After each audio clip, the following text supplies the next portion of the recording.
I gotta read y'all one of the devotionals I got this morning because I know that it's going to help somebody. It's going to encourage somebody because it helped me, right? And what's crazy is a few days before my devotional, before I even got this devotional, right, I was out driving and I saw one of those digital like billboards, and it was being sponsored by a Christian like radio station out here in Washington, and it said God sees you, right? So I took that as like a God wink because just things going on in my personal life and between me and God. And then the devotional I got this morning kind of aligned with what I saw on the digital billboard, you know, and it's an overall encouraging devotional anyway, and God knows that I needed to hear it. And it was titled, "Even the Smallest Needs Are Seen and Met by God." Have you ever felt overwhelmed by the daily challenges of life? Come on now. Alicia's story reminds us that God is deeply invested in our everyday moments. In 2 Kings 4, we see a widow in desperate need about to lose her sons to slavery, right?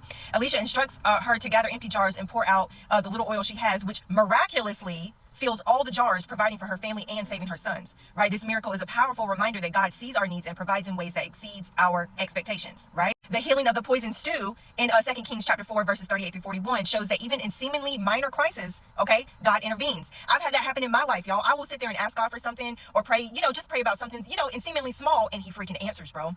God intervenes. Alicia, by adding flour to the pot, turns what could have been a disaster into a moment of divine provision, right? What situations in your life need God's healing touch? Come on now. Another significant miracle is the feeding of 100 men with just 20 loaves of bread. This act of provision foreshadows Jesus feeding the 5,000, emphasizing that God is a provider who multiplies our resources when we place them in his hand. And then lastly, the recovery of the sunken axe head in 2 Kings chapter 6, verses 1 through 7 may seem trivial, yet it underscores that no concern is too small for God, right? Because he caused the axe to float so that they could get it. God showed his power over the natural world and his care for the mundane aspects of life, right? What sunk areas in your life do you need to bring to God, trusting he can lift them up? And then for the reflection, right? Reflect on the areas of your life where you need a miracle.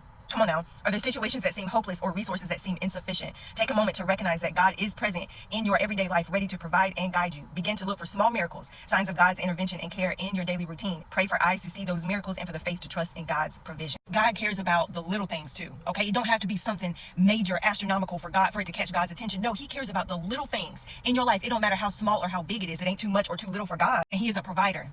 He is a provider. He will make a way out of no way. I promise you that. It will come in ways that you did not expect. You know what I'm saying? But at the end of the day, God is a provider, and he is going to make sure that you have what you need. I have testimonies of this, y'all. There was a time, and I believe I made a video about it anyway, but there was a time where I did not have enough money to extend at the hotel, right? It was so weird, but it just had God written all over it at the end of the day, right? It was so weird. I wasn't able to extend like by the day or the next day. You know, it was booked, but when I went on the website, I was able to book it for a week, and I've never booked for a week before because I didn't have the money to do that. You know what I'm saying? But God told me to book it, right? And I mean, not book it, like they didn't charge my card, but like I reserve it. That's what he said. Go ahead and reserve it, right? So I reserved it, and I told him, I was like, all right, Lord, like, I don't have this money, like it's gonna have to come. Y'all, one of the girls that I met through TikTok, right, and we ended up talking in Discord too, back when I was in the Discord for the marriage promises and stuff like that, right?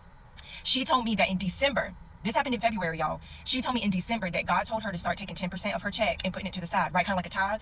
And she said when she got the amount that she did, she asked God, like, who is this going to, right? And God told her me. And she sewed into me the day before I needed for them to actually charge my card. You know what I'm saying? Like and it was just so amazing. So when I tell y'all God knows what you need before you knew, of course, I was already praying about it anyway, but he already knew the need months ago, and he was already setting it up. You know what I'm saying? So it comes from ways that you don't expect, y'all, but God always comes through.